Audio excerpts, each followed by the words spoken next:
The limit breaker, smashing glass ceilings. Most people limit themselves in some way. It's almost as if they have a barrier to their potential. A little bit like a lid on a jar that stops them from becoming the person they were created to become. They may be able to see the possibility, could be in touching distance. But like a starving man on the wrong side of a bakery window, they just can't seem to get through it to get to the good stuff. I once heard the term glass ceiling used to describe this phenomenon. Glass ceilings are those annoying things that let you see where you want to go, but stop you from actually getting there. The term was originally used in the late 1970s to explain the difficulties that women had in the workplace. But my observation of people that are trying to step forward from a place of brokenness is that this frustration is common to them also, whatever their gender. A lot of people get really close to their purpose and bounce off something that they can't even see, an invisible barrier. When this happens, they become capped or limited. If you want to help someone to become everything they were created to become, then these glass ceilings need to be smashed. The challenge is to not become what's called an enabler. This is a person that can actually love someone to death. And they do that by trying to do everything for them. These glass ceilings have to be smashed by the person who is being contained by them. Otherwise, the freedom they gain won't be what it should be. For most people, these barriers are a combination of ignorance. They say, I don't know if I can, or I don't know how. And then also apathy. I don't really care. And these attitudes are generally held together, once again, by the glue of fear. This fear hits people in different ways. For some, it's a fear of failure. They can't face the shame and disappointment of not making it. And for others, it's a fear of success. They simply can't face the weight of responsibility they think would be theirs to carry if they actually got to experience what they've been told could be their future reality. So breaking through these glass ceilings is essential if you want to see a person reach their potential in life. Sometimes we want to just hit the limitation hard enough with all our truth and experience to smash it for them, so that the person you're working with can simply walk through to the next stage of freedom in their life. But that would be a huge mistake. Giving them a breakthrough based on your life experience is not going to benefit them as much as you possibly think, because they're probably conditioned to stay in the same place. And unless they learn how to overcome these things themselves, they'll be doomed to fall back into this pattern when things get hard again. This conditioning is a little bit like putting a flea in a jar with a lid on and then taking it off after it's been there for a while. After the flea has been constantly bouncing its head off the lid of the jar, it starts to limit its jumping so that it doesn't have any more negative experiences. And this is how limitations work in people's lives. Even if the lid of limitation in that person's life is removed by you, the chances are the conditioning remains. That's why removing the barrier for someone else doesn't actually remove the barrier, because only a reconditioning of how they personally perceive reality can actually make a difference. They need a new experience, a win. They need to overcome their limitations themselves, and we need to lose the hero mindset of I'll do it for them. The fact is that in these scenarios, the person who is stuck needs a guide more than a hero. So they're building their own strength and momentum as they push forward into the place of their ultimate destiny. I've found through bitter experience in my early days of working with broken people that we can sometimes cause more hurt to the person we're trying to help if we help them in the wrong way. Have you heard the story of the boy and the caterpillar? I've added some details, but it goes something like this. One day a boy saw a caterpillar making something and he asked what it was doing. To be told that it was forming a chrysalis or a cocoon, where it would stay until it had become transformed. This is a process called metamorphosis. During this process, the caterpillar actually digests itself, releasing enzymes to dissolve all of its tissues. In other words, it breaks down its old constituent parts to make way for something new to be formed. If you were to cut open a cocoon or chrysalis at just the right time, a literal caterpillar soup would ooze out. This process can seem messy to a casual observer. But it's not just falling apart in there. It has things called imaginal discs, which have always been there, and begin to take the shape of adult body parts even before the caterpillar forms a chrysalis or cocoon. Then as it breaks down its old form, these new parts can take shape. It's pretty amazing, huh? Back to the story. At first, the boy was excited, but after a while, he became concerned. A butterfly was emerging, but it seemed to be struggling so hard to get out of the chrysalis that it looked as if it couldn't break free by itself and was making no progress. So the boy decided to help by making the hole bigger that the butterfly was already making for itself. This did indeed have the effect of speeding up the process, and the butterfly soon came out. But as it emerged, the boy could see that it had a swollen body and small, shriveled wings. He continued to watch the butterfly, thinking that at any moment the wings would dry out and expand to support the swollen body, but that's not what happened. Instead, the butterfly just crawled around with a swollen body and shriveled wings, unable to fly. What the boy didn't understand was that the restricting cocoon and the struggle required for the butterfly to get through that tiny opening were nature's way of forcing fluid from the body of the butterfly into its wings so that it would be ready for flight once it achieved its freedom from the cocoon. It needed to struggle for itself in order to be prepared for its ultimate goal of flight. Now, this is a nice story, but I believe it's one from which we can draw some parallels and learn some key lessons when trying to help someone to break free from a constricting situation or environment. I personally have a biblical supernatural worldview that informs me that there are no necessarily good or bad seasons that we go through in life. They're just different.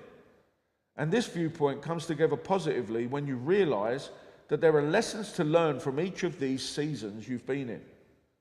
Learning the lessons of these times will then equip you to grow in ways that will help you later on in your life journey.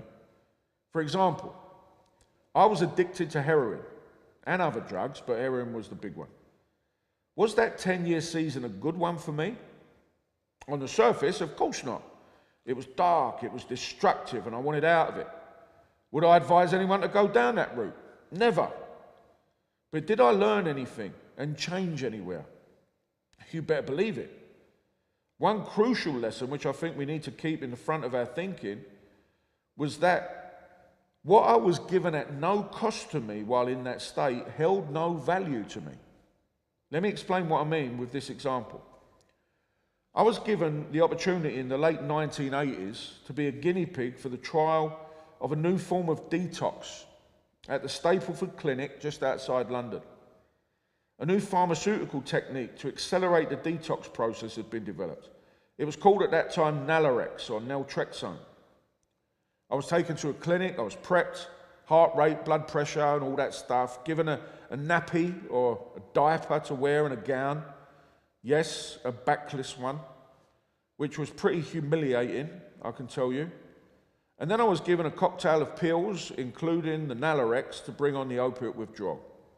The other pills in the cocktail I was given were supposed, in theory, to knock me out sufficiently until my body had undergone the accelerated withdrawal process. I won't go into the gory details, but it was horrible. However, it was really quick. And after entering the clinic early in the morning, I was able to be picked up to return home by the evening, having been informed that I was now opiate-free. I was clean. It was what I'd wanted, but it was something I hadn't been able to achieve for years. Then I was left with some naltrexone pills to take every day to ensure I remained opiate-free, as they supposedly blocked your brain's opium receptors. So even if you had a slip and took some heroin, the thinking was that it would have no effect. So in the end, you just stopped doing it. Unfortunately, it did nothing to help with your cravings. The problem with this is that all of a sudden, I was just a junkie without a habit. Nothing in my directional focus had changed. I still craved drugs, as I was still, in my reality at least, blocked by this glass ceiling above me, which had held me for so long in this horrible way of life. Looking back on this from my vantage point today, I can see the real problem was that it was just too easy. What should have been a dream turned into a worse nightmare as I failed miserably at staying clean, and I fell back even harder into the madness of that whole lifestyle. If you didn't already know it, addicts can be very resourceful, and I found that I could switch the naltrexone pills for something else, so that while it looked as if I was taking them, I wasn't, and therefore their blocking effect stopped, which enabled me to get high again. For all his best intentions, and if I'm honest, I'm not completely sure of his agenda, as he was later struck off, all the psychiatric doctor had done was pick the fruit without dealing with the root. Or in relation to our caterpillar story, had opened the cocoon for me without the necessary reconstruction work taking place. After that failure, I struggled on, getting worse and worse for another 6 or 7 years, until at age 27, having become a Christian in July 1995, I made the decision to enter the Victory Outreach Victory Home and take on its 12-month program. It was during this time that I began to own my own freedom. There were some habits that I had to give up. There were others that I had to pick up. Throughout this process, I was guided, but not smothered or forced to do anything. I was given options and I had to make decisions that had real consequences. I changed as I began the work of deconstruction and reconstruction of life. This eventually led to me directing Victory Homes, becoming an ordained minister, a regional church overseer, helping lead churches in different nations, all of which have involved massive responsibility. And I believe the only reason I could stand and serve in those roles was due to the very real training that I received. So what can be practically learned from these illustrations? What I've learned to do with engaging with someone who is broken or hurting or addicted in some way and is stuck beneath some kind of glass ceiling or barrier is to ask myself 4 questions. Where can I help? How can I help? When should I help? What will help? Let's look at these practically. Number 1, where can I help? You always start from where the other person is at, not from where you're at. I think that it's incredibly important to be able to put yourself in someone else's shoes, to do your best to look at things from their perspective and not just your own. When you do that, it becomes clearer how and why they ended up where they were. It might surprise you, but I think it's always best to start by identifying the root of the problem before trying to deal with the fruit of the problem. This might seem backwards, but just getting someone to stop taking something or doing something is not necessarily the end of the matter, as we saw in my earlier example. Drugs or alcohol or other addictions, for example, are not necessarily the actual problem, but they're the result of the problem. This doesn't have to mean going back to what happened when they were a fetus or a baby, although I've known people abused at an early age or neglected, and that's played a significant part in their later problems. But it does help to find out where everything started to go downhill. What does that ceiling look like to them? For me, I think my problems with crime and addiction started with attachment issues.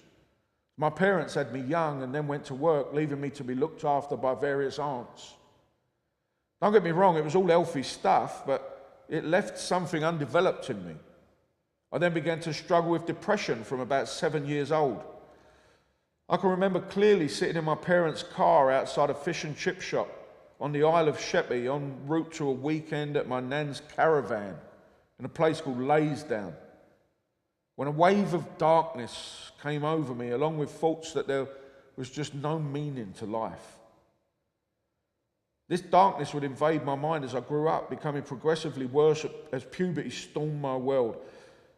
I now see that these two issues would manifest as I sought belonging in gangs and started self-medicating my darkness, firstly with cannabis and then finally with cocaine and heroin. So one of the keys to digging out roots is by listening to that person's story so you can gain some clues. There are probably as many reasons for people's brokenness as there are people. So while there are certain pathways we want people to take and certain finish lines we want them across, understand where they're starting from can help prevent taking the wrong route and wasting time. Therefore, the main key to answering the question of where can I help is getting to grips with the cause of the problem and what's keeping them in bondage. And if you can do that and help them see it, this will definitely have the long-term effect that's needed. Number 2, how can I help? Provide a suitable environment and atmosphere for forward progress. Never underestimate the power of atmosphere or environment. In the book of Genesis, chapter 1, we see God's template for his creation. First, he created the heavens and the earth, which is environment. Then he filled them. There was space before planets, earth before plants, sea before fish, sky before birds, etc. And the right environment and atmosphere is crucial to help someone break out of their negative situation into one where they can positively thrive. And this could be anything or anywhere that helps them to refocus on something or somewhere other than the situation they find themselves in. For example, telling someone to stop taking drugs while they're still in the same environment where they take drugs is going to be difficult. Telling someone who's been long-term unemployed to just find work is unrealistic. People get stuck in patterns and rhythms, and so helping them to break free means helping them to change the space that they're in. For a drug addict, a residential community or rehab will help them break their habit because getting out of the old environment is often necessary before any real change can begin. For someone unemployed, it's important that they get into a workplace rhythm. So voluntary work or an internship in a business or a charity can help to recondition their lifestyle and prepare them for employment. I've been in both these situations and I've benefited from both these environments. In my church, we have both of these options available for people. And by simply creating these different atmospheres, we've seen hundreds of men and women locally and thousands worldwide break free from limitations to become the people they were intended to be. Going back to the root and fruit analogy, the key is to help them plant a brand new tree, not just attempt to revamp an old one. This is where Christianity has been so incredible for me, as it's not just about that lifestyle change, it's about that life exchange, where you give Jesus your wrongs and he gives you his rights. And these rights include a clean slate from the past and a new hope for the future. A new seed is sown, a new tree is grown, and new fruit is the result. Life becomes different, and for many, this new life gets worked on and worked out until the old one is just a memory. At least that's been my experience, which is why I want others to try it. Number 3, when should I help? Make sure you're using the right timetable. Not everyone moves at the same pace.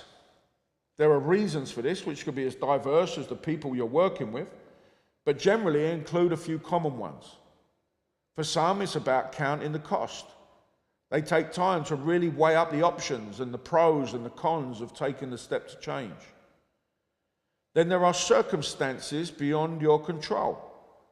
There are family complications or legal issues that might need a little bit of untangling.